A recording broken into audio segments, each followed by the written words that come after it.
Phoenix Dadas Radio Station. Hey, selamat pagi Dodio Sandra, balik lagi. Kan tadi udah dibilang ya kalau Doi hari ini akan spesial nemenin kamu. Kenapa spesial? Karena akan ada satu tamu yang sangat spesial memang. Sudah beberapa tahun yang lalu saya sempat interview beliau, dan hari ini saya berkesempatan kembali menginterview beliau. Dalam tema adalah sinergi bersama membangun kualitas SDM yang profesional dalam bidang penyiaran. Tampaknya memang kita harus ngobrol sama orang yang ahli atau paling tidak adalah tahu tentang dunia penyiaran. Narasumber saya hari ini adalah Bapak Imade Sunarse. Beliau adalah koordinator bidang kelembagaan Komisi Penyiaran Indonesia KPI Pusat. Jadi Finers, kalau ngomongin tentang beliau sendiri, seperti saya bilang, sekarang beliau menjabat di KPI Pusat selaku koordinator bidang kelembagaan Komisi Penyiaran Indonesia. Dan sebelumnya beliau juga pernah menjabat sebagai ketua KPID Bali tahun 2017 sampai 2021, dan beberapa pekerjaan lainnya yang mungkin kalau disebutkan satu persatu akan menambah waktu satu hari saya untuk ngobrol. Tapi pagi hari ini saya ingin menyapa Pak Made dulu. Pak, apa kabar?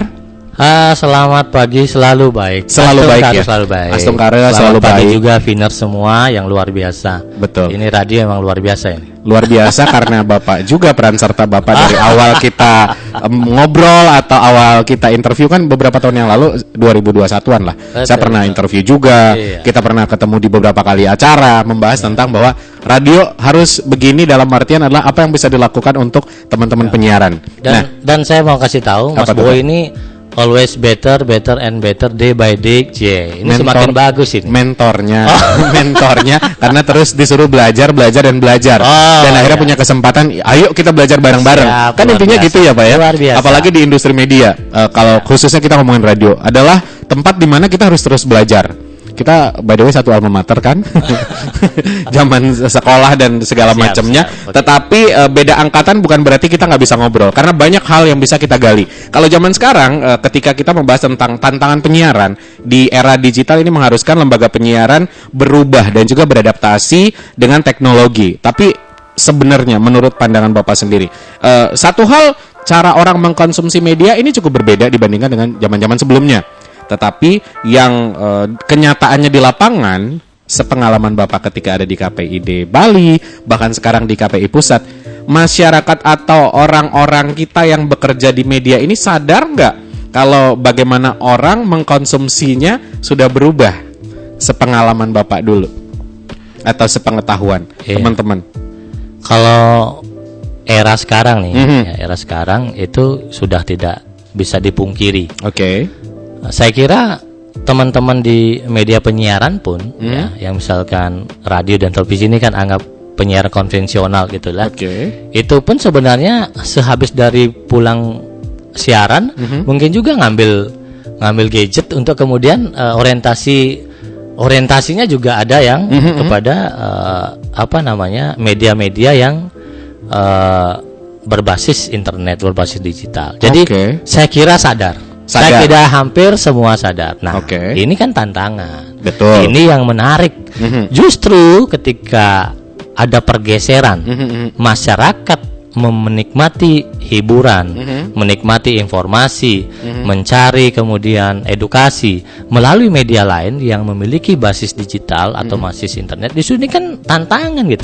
Betul. Bukan melemahkan kita di radio. Harusnya. Iya dong. Dan saya kira teman-teman di Phoenix terutama di Phoenix, saya kira ini justru menjadi sesuatu yang saya lihat menjadi sesuatu yang menjadikan radio ini tambah membuat program-program yang baik.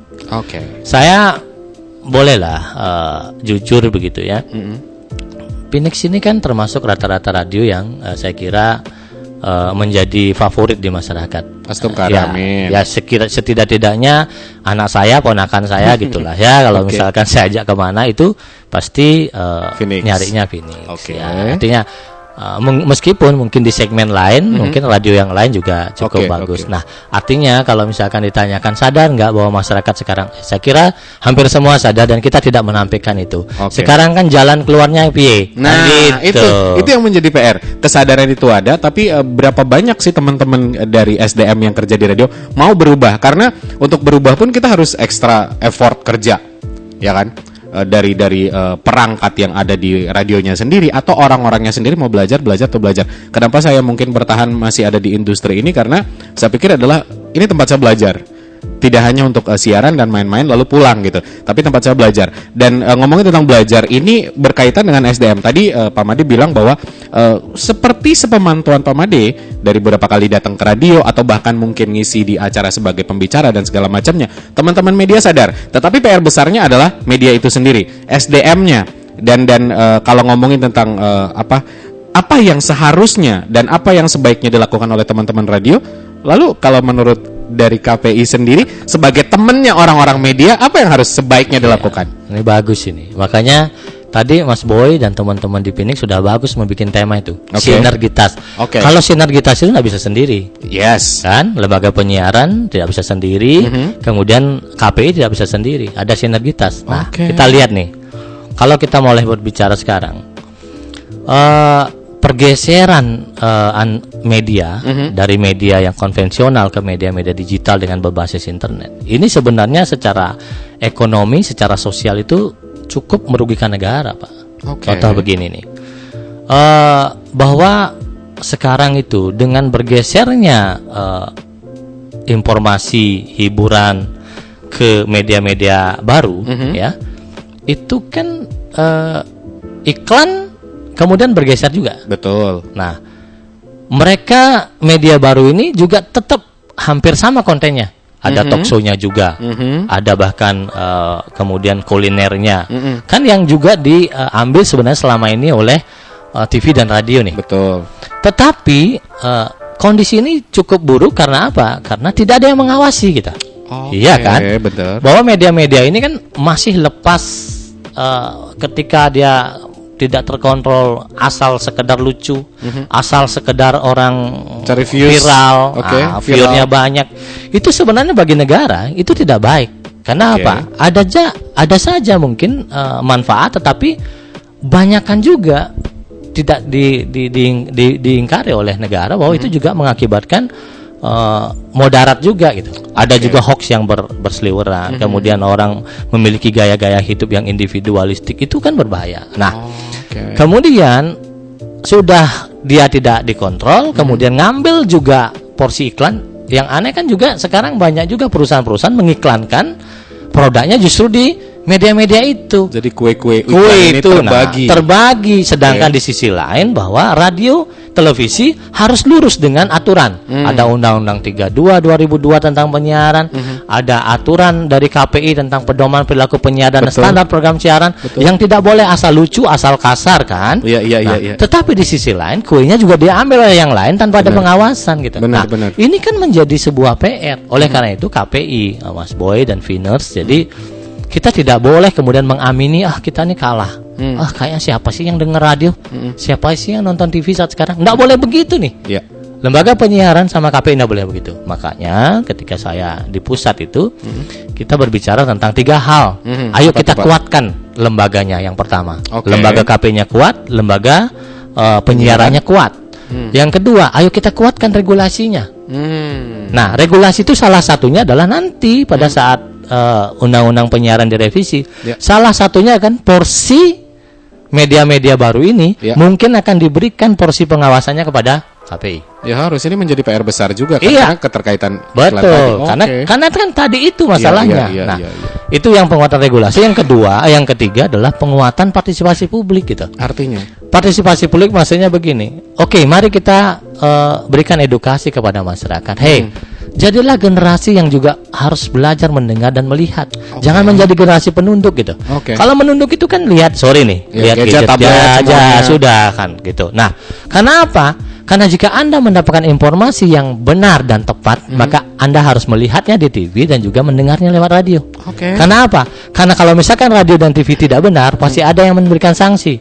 Nah, kalau misalkan Anda menunduk, jika ada informasi-informasi itu belum tentu kebenarannya. Saya tidak mengatakan bahwa itu salah atau benar. Belum tentu. Kenapa? Karena tidak ada yang mengawasinya gitu.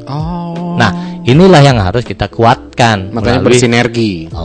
Itu bersinergi itu. Nah, hal-hal yang seperti itu kita harus buat kerjasama. Jadi kerjasama antar lembaga, kemudian lembaga penyiaran masyarakat kita buatlah. Nah, ini yang harus kita buat agar masyarakat kembali menjadikan radio dan televisi itu sebagai media yang utama gitu. Silakan mencari yang lain, tapi kalau ingin mendapatkan hiburan yang sehat, mencari kebenaran yang akurat dan merata, berimbang, maka ayo kita nonton TV dan kita dengarkan radio.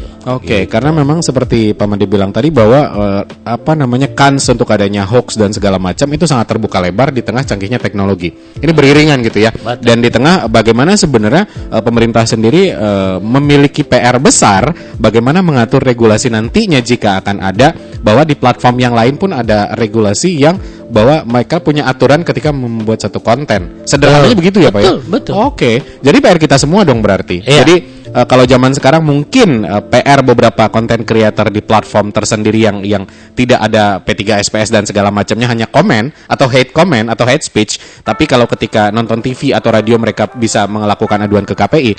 Tapi tidak menutup kemungkinan next bahwa apapun yang terjadi bisa diadukan.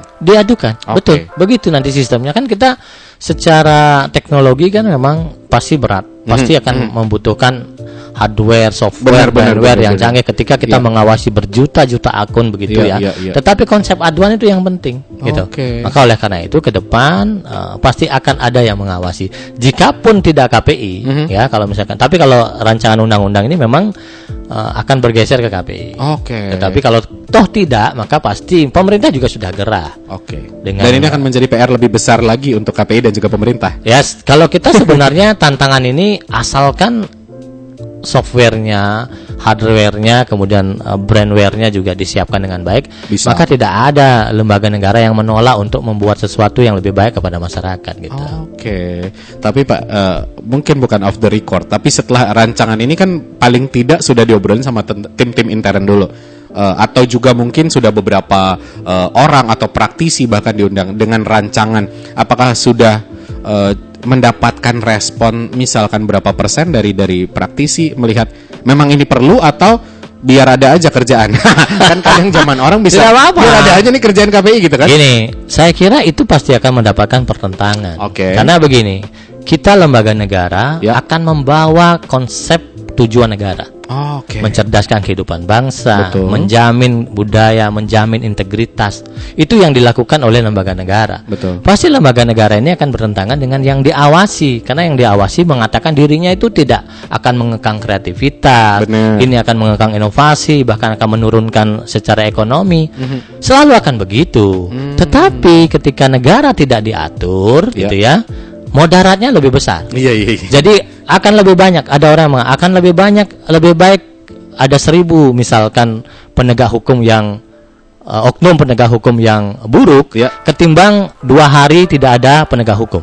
Gitu loh. Artinya bahwa negara ini perlu diatur. Kalau tidak kebablasan, gerah negara itu. Kita di kantor aja perlu diatur kan. Nah itulah. Jadi pasti ada, ada dinamika. Oleh karena itu, mari kita memulai dari yang baik. Mari kita memulai dari tujuan baik. Begitu.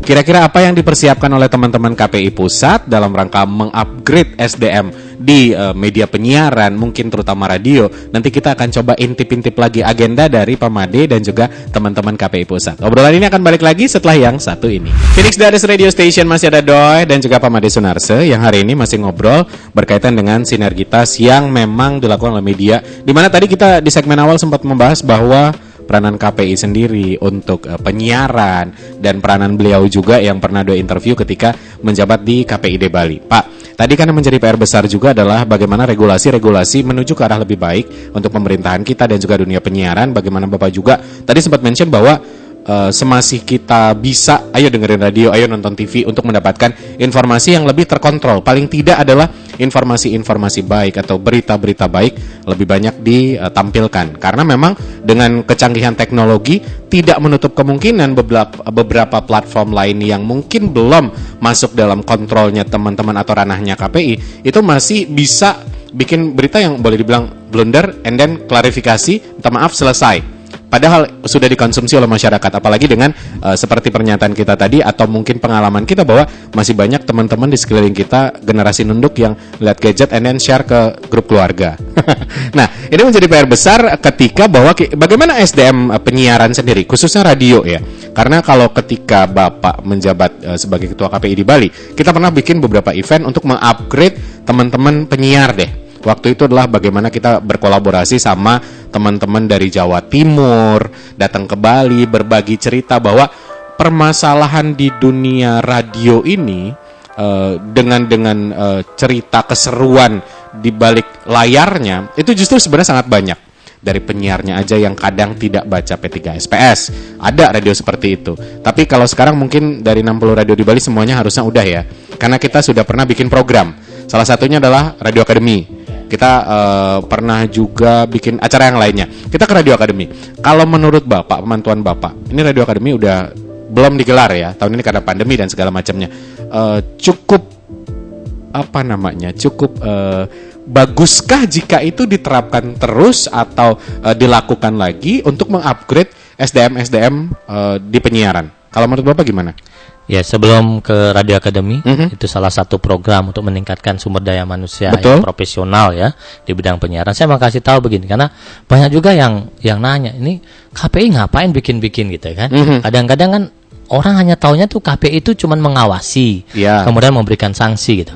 Sebenarnya tidak begitu. Finners dan teman-teman yang lain juga harus tahu bahwa di pasal 8 nih ayat 3 disebutkan itu ada 6 tugas dan fungsi dari KPI. Nah, yang ke-6, yang poin 6-nya adalah bagaimana KPI mampu membangun sumber daya manusia yang profesional ya dalam bidang penyiaran gitu. Nah, artinya ternyata tugas KPI juga membangun sumber daya manusianya gitu. Nah, harusnya ada di situ ya. Iya. Jadi bahwa kemudian ini juga menjadi bagian dari PR yang memang harus kita bangun gitu. Ketika dalam situasi tertentu SDM di dunia penyiaran mungkin masih stuck gitu. Nah, itulah salah satunya kemudian Radio Academy gitu maksudnya. Nah, artinya ada dasarnya, dasarnya kenapa KPI memang harus melakukan ini. Jadi bukan asal-asalan. Jadi, karena mungkin ya teman-teman penyiaran mungkin juga setaunya selama ini upgrade SDM hanya dari atasan mereka atau manajemen mereka. Justru ternyata ada KPI di situ. Bisa diundang, bisa bikin acara. Kemudian kita lihat Radio Academy ini kan sebenarnya bagian juga dari sebuah program yang selama ini kan KPI itu lebih banyak ngontrolnya itu di lembaga penyiaran visual ya, kayak TV. Jadi seolah-olah kita nih memunggungi radio gitu. Nah, ini seolah-olah. Itu Bapak yang bilang ya. Ya, seolah-olah. Oleh karena itu di zaman kita dulu itu kan kita lakukan itu tidak deh. Ternyata jangan mengatakan bahwa masyarakat itu tidak mendengar radio. Nah, oleh karena itu kita coba kan Radio Academy itu kita ketemu sama kan kerjasama KPID dengan Persendi. Saya masih ingat waktu dengan Pak Agus, ada dengan senior di sini nih namanya Pak Dendan itu. Jadi kurikulum itu lebih banyak mereka yang buat tuh. Karena mereka orang radio juga, Pak. Jadi kita malah tahu kebutuhan radio apa. Kira-kira apa nih potensi-potensi yang bisa kita angkat. Kemudian ada sebuah silabus tertentu yang dibuat dalam Radio Academy radio ini yang mengatakan bahwa untuk pertama kali soal program deh Pak gitu. Ini mereka teman-teman di Persendi. Jadi Pak Dendan itulah komandannya dulu. Jadi dia mengatakan bahwa yang pertama ini bagaimana dulu membuat program yang baik. Benar. Program directornya kayak apa Pak gitu. Kemudian kira-kira yang dibutuhkan masyarakat ini. Jadi PRC ini punya data itu. Kami KPI hanya sebagai memediasi bahwa kemudian ini harus jadi karena bagian dari tugas kami juga untuk membangun SDM. Nah, kemudian setelah berjalan astungkare nih, saya melihat KPI. KPI punya KPI. KPI itu punya KPI juga gitu maksudnya. KPI itu Key Performance Indicator. Sebenarnya Radio Academy ini bagus apa kagak nih? Nah, ya kan? Apakah ada? Ternyata saya melihat setelah selesai Radio Academy pertama, saya melihat datang kemana-mana ada perubahan program. Ada perubahan program, ada kemudian perubahan-perubahan yang dari dulu, dari tahun 90-an sampai sekarang begitu-begitu aja. Setelah Radio Academy diajarin bagaimana membangun program yang baik, yang update, banyak yang membuat program baru. Betul. Kan ini jelas indikator kebahasan jelas. Gitu. Nah, kemudian muncul lagi program Radio Academy yang kedua, ya satu tahun setelah Radio Academy 1, ada Radio Academy 2. Ini berkaitan dengan marketing radio, kan? Penjualan ya. Ya, jadi kan begini, radio ini sudah membuat program baik nih, ya. SDM-nya sudah bagus, kemudian. Tetapi kok ada indikasi bahwa radio ini tidak mampu bertahan dari sisi ekonomi gitu loh. Oke, kalau begitu bagaimana nih kiat-kiat menjadi marketing radio? Bagaimana radio ini kemudian membuat penyiarnya menjadi PR yang menarik. Kemudian ya seperti Mas Boy inilah gitu ya. Kalau saya ke Bali tidak dengar Mas Boy ini kok kayaknya hampa gitu kan. Terima kasih. Nah, seperti itu contohnya. Jadi akhirnya apa? Ketika ini menarik, jadi bagaimana mensinergikan apa yang ada di radio ini kemudian menjadi sebuah output yang dilirik oleh media pengusaha lain atau lembaga lain untuk beriklan gitu. Klien-klien baru, calon-calon klien. Kan akhirnya ini menjadi penting buat kita bahwa SDM-nya bagus, radionya harus bertahan. Astungkara kan tidak ada tuh radio yang di Bali tuh ya pernah dulu kobras kemudian ya bangkit lagi gitu ya. Karena mungkin Radio Akademi itu juga gitu dalam pikiran saya penyelamat lah. Nah, kemudian kan terakhir kita Radio Akademi 3 itu. Radio Akademi 3 yang di masa pandemi kalau nggak salah kita ada online kan waktu ya. Kalau nggak salah moderatornya saya bukan? Oh iya benar. Iya. Saya lupa lagi. Jadi di sana kita berbicara tentang jurnalisme. Nah kan saya kan berterima kasih nih dari Radio Akademi ini kan kita disupport oleh pemerintah. Betul. Sinergi kita itu saya dengan Pak Dendan waktu itu dengan Pak Agus tuh kita ketemu sama Ibu Gubernur kan. Betul. Jadi kita berterima kasih nih di 3 Radio Akademi ini ternyata pemerintah juga sangat support. Jadi terutama Bu Gubernur nih. Jadi Ibu Putri Swastini itu support di Radio Akademi kita ini gitu. Jadi ini bagian dari sebuah keberhasilan bersama untuk meningkatkan itu yang saya bilang sinergitas gitu. Itu Bu Gubernur sempat cerita sama saya waktu itu. Nah, ini ketika ada wawancara nih, Ibu kan aktif waktu itu di radio-radio untuk bisa memberikan pendidikan. Betul. Ada beberapa informasi yang diberikan kepada masyarakat. Jadi Ibu kan banyak safari di radio. Mobilingnya luar biasa Ibu Gubernur itu. Nah, dia sampaikan ini kayaknya penting juga ada jurnalisme karena ketika diwawancara tidak semua pewawancara itu kira-kira memahami soal apa yang menjadi temanya, kualitas standar bagaimana interview. Saya kan kemudian ngomong lagi nih sama Pak Dendan sama Pak Agus kan, sebagai punggawanya Persendi dengan kalau saya Bu Ani juga di sana ya di Persendi. Terus saya bilang gini nih ada di lapangan, Ibu sudah sangat support selama ini, cuman mungkin ini akhirnya di Radio Akademi 3 kan kita temanya itu jurnalisme radio gitu ya. Yang memang waktu itu kemudian kita juga bersyukur karena Pak Erick Thohir yang membuka waktu itu. Nah, jadi itu yang menjadi latar belakang dan perkembangan. Lalu pertanyaan Mas Boy kan, apakah ini kemudian dilanjutkan? Apakah ini bisa menjadi? Saya sudah dari evaluasi itu. Nah, saya kemudian dilihat dari pidatonya Pak Erick waktu itu, sambutan dari Ibu Gubernur yang baik waktu itu, artinya disupport, artinya kan memang ini rata-rata baik ini kegiatan ini. Oleh karena itu, saya ketika di KPI Pusat menjadikan ini sebagai program nasional gitu. Ya, ini rencana program nasional kita baru 20 hari kan kita masih membuat prognosis, tetapi kayaknya ini sudah akan menjadi rencana nasional kita. Nah, oleh karena itu sambutan Pak Erick Thohir sebagai Ketua Persendi mungkin akan kita ajak juga gitu. Nah, ini mungkin akan menjadi program favorit kami di KPI Pusat. Karena KPI Pusat juga sudah bertekad tidak memunggungi radio. Karena jangan sampai ada, mohon maaf nih, ada bilang Pak Jokowi bilang radio. Satu suara berjuta telinga, gitu kan? Kalau misalkan tidak yang mendengarkan radio kan tak bisa berjuta telinga, gitu kan? Benar, oleh karena itu ini menjadi kira-kira akan menjadi agenda baru nantinya. Agenda baru kalau Astungkaro lah ya. Mudah-mudahan teman-teman di sini support, doa bersama-sama lah ketika yang baik kita bisa angkat menjadi program nasional gitu. Oke.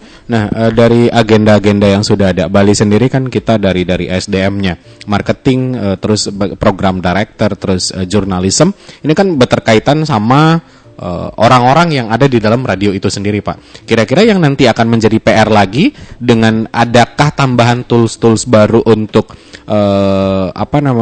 untuk program ini sendiri di dalamnya, atau memang masih simpang siur karena masih penggodokan?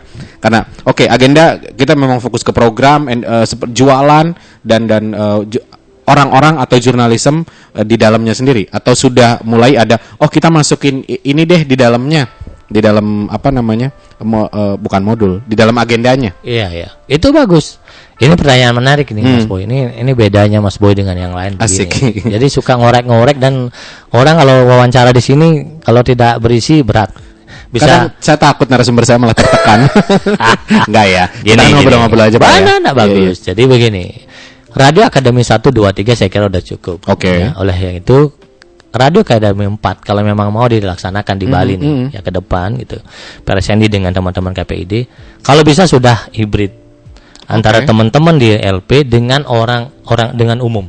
Sebab begini nih, radio itu kadang-kadang kan membuka lowongan nih. Ya. Dicari penyiar, dicari program, director atau apa. Jangan sampai ecek-ecek dapatnya. Oleh karena itu nanti Persendi dengan KPID itu bekerja sama untuk membuat radio akademi keempat itu nanti pesertanya dari masyarakat umum. Jadi ada SMK yang misalkan di bidang broadcasting kan ada juga kuliah komunikasi ada tempat malah. Iya, artinya begini, jangan kemudian kita capek mencari orang-orang yang mau misalkan meniti karir di broadcasting industri ini, kemudian kita capek. Oleh karena itu di awal kita persiapkan itu. Mari kita buat Radio Akademi 4 yang memang nanti pesertanya adalah calon-calon penyiar dan calon-calon program director yang mumpuni gitu. Nanti kita buat itu selama 2 hari 3 hari gitu. Nah ini yang saya harapkan bisa dilakukan Nah, cuman waktu ini kan tersendat karena saya sudah tidak lagi. Nah mungkin sekarang masih belum dilaksanakan untuk tahun ini. Saya berharap nanti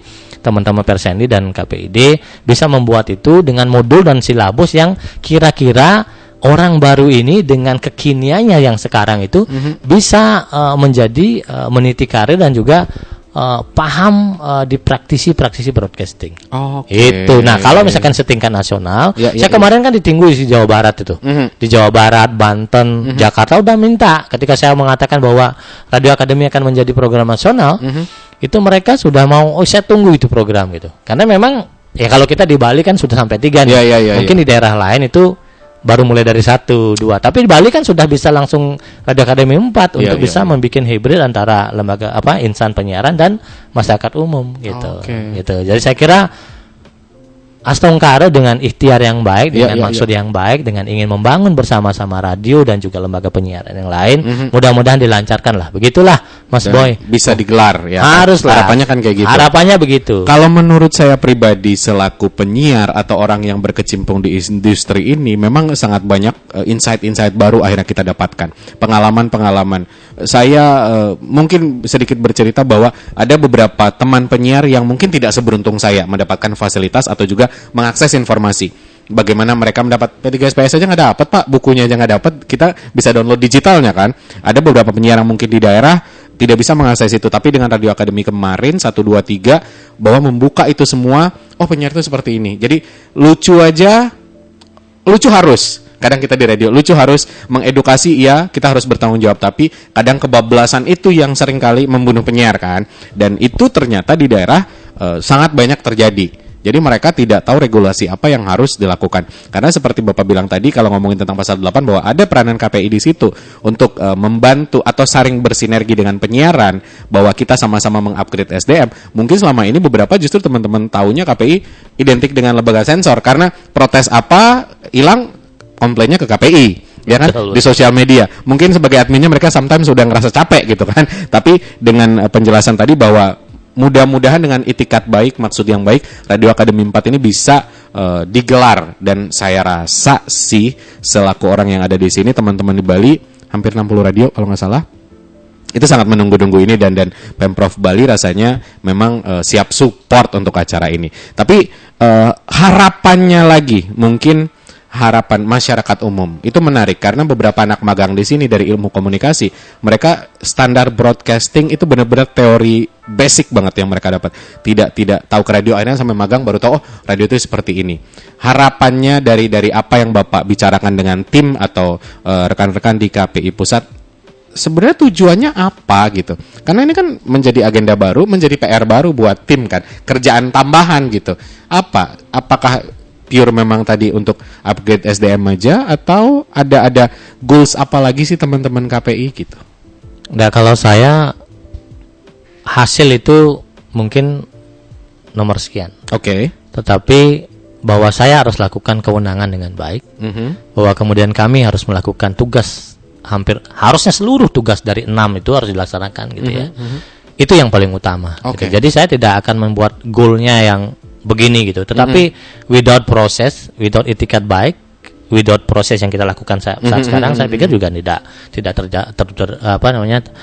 akan tercapai begitu. Nah, tetapi kita punya kewenangan 5 gitu intinya. Kewenangan yang paling terakhir ini yaitu bagaimana bekerja sama. Jadi kewenangan kita kan menyusun pedoman perilaku penyiaran, standar program siaran, kemudian kita mengawasi, memberikan sanksi, kan begitu. Kemudian yang harus kita juga tahu bahwa kita juga diberikan kewenangan untuk bekerja sama gitu. Yang nomor 5 itu bekerja sama dengan pemerintah, masyarakat, lembaga penyiaran. Jadi ketika kita ingin membuat sesuatu tentang penyiaran yang semakin baik, bahwa kemudian masyarakat semakin percaya kembali kepada lembaga penyiaran konvensional, radio dan TV, maka lakukan seluruh kewenangan dan juga lakukan semua kewajiban dan tugas. Nah, salah satunya ini adalah meningkatkan kapasitas dan kualitas SDM di bidang penyiaran. Nah, jadi apa kira-kira goalnya? Ya goalnya ya seperti yang disyaratkan juga oleh Undang-Undang. Undang-Undang 32 2002 dari tujuan penyiaran, asas penyiaran, ya, fungsi penyiaran.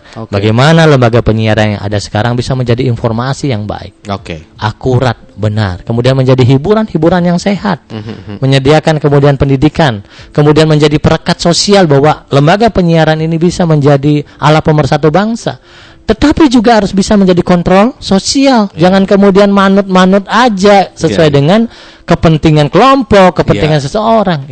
Itu yang menjadi tujuan akhirnya. Lalu kira-kira salah satunya apa gitu kan? Apa kegiatan kita? Ya salah satunya ini, Radio Akademi dengan radio yang baik, dengan SDM yang baik, kualitas kontennya baik, maka saya kira semua masyarakat akan mulai menoleh, mulai mendengar. Dan kan kita buktikan kemarin. Radio Akademi udah kita jalani nih. Kan? 1, 2, 3. Waktu itu kami di KPID merasa sudah cukup. Lalu hadiah dong kasih. Kita memberikan pembagian 1000 radio gratis kepada masyarakat. Kan itu programnya. Artinya begini loh. Kita juga tidak ingin membuat radio ini hanya sekedar berbenah. Kita tambah nih radio.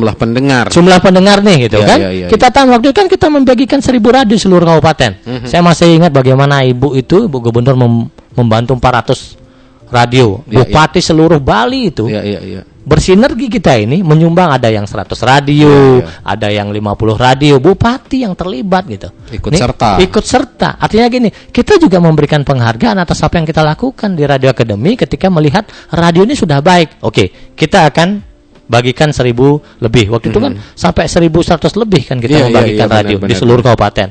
Artinya bahwa langkah-langkah ini saya memiliki keyakinan ya Pak Boy, teman-teman juga.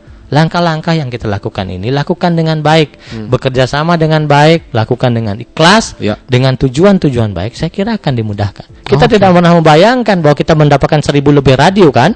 Betul. Tetapi akhirnya tercipta tuh. Masyarakat begitu antusias ketika saya ke Bangli, saya ke Karangasem, Bapak minta radionya gitu kan. Nah kemudian di beberapa daerah, di Bangli, di Karangasem, yang dulunya ketika ada misalkan yang meminta lagu begitu hanya 2-3 orang, bertambah dengan membagikan sekian ribu radio, ternyata bertambah yang meminta. Itu kan ada KPI jelas bahwa pendengarnya bertambah. Saya kira saya tidak muluk-muluk lah Pak Boy, bahwa lakukan saja yang terbaik, bahwa kita diberikan kewenangan, lakukan kewenangan dengan baik, diberikan tugas dan fungsi dengan oleh undang-undang, kita lakukan dengan baik. Saya yakin hasilnya akan baik. Amin. Astungkare ya. Waktu kita tidak cukup banyak untuk ngobrol. Sebenarnya saya pengen ngobrol banyak, tetapi sekarang melihat media radio, Bapak pasti dengar radio, nonton TV juga. Apa yang ingin Bapak sampaikan untuk teman-teman media penyiaran radio khususnya yang ada di Bali? Baik, kalau untuk teman-teman lembaga penyiaran, jangan mengamini isu bahwa begitu derasnya digitalisasi berbasis internet yang akan menggeser. No. Bahwa ada teman-teman LP yang memiliki juga kekuatan, ada sinergi bersama Persandi dan juga lembaga lain ya, ada KPI gitu loh. bahwa kita tidak boleh menyerah dengan pergeseran-pergeseran itu. Oleh karena itu tetap tingkatkan kualitas, tetap menjaga konten-konten dengan baik, dan tetap kita bangun bersama partisipasi publik ya untuk tetap mencintai radio. Gerakan masyarakat cinta penyiaran itu tidak hanya slogan harusnya, tetapi menjadi bagian dari semangat kita. Dan saya bawa gerakan masyarakat cinta penyiaran dari dulu di Bali sampai ke pusat. Jadi itu yang saya sampaikan mau kepada teman-teman Insan Radio. Tetap semangat, tetap lakukan yang terbaik kita. Pak Made Sunarso, terima kasih banyak hari ini udah ngobrol banyak sama saya, dan mungkin goals buat teman-teman kita penyiaran atau teman-teman saya sebagai penyiar juga, bahwa jangan pernah berhenti untuk terus berkarya, lakukan yang terbaik. Intinya teknologi ini kita gunakan sebaik mungkin, dan tunggu nanti kejutan-kejutan apa yang bisa kita lakukan secara bersinergi dengan KPI, baik KPI Pusat atau KPID Bali. Mudah-mudahan tujuannya adalah ke arah yang lebih baik. Mudah-mudahan obrolan ini bermanfaat, dan terima kasih banyak sudah dengerin Dodio Sandra dan juga Pak Made Sunarso. Dodio Sandra pamit, so keep your imagination and always try to make it come true. Bye-bye.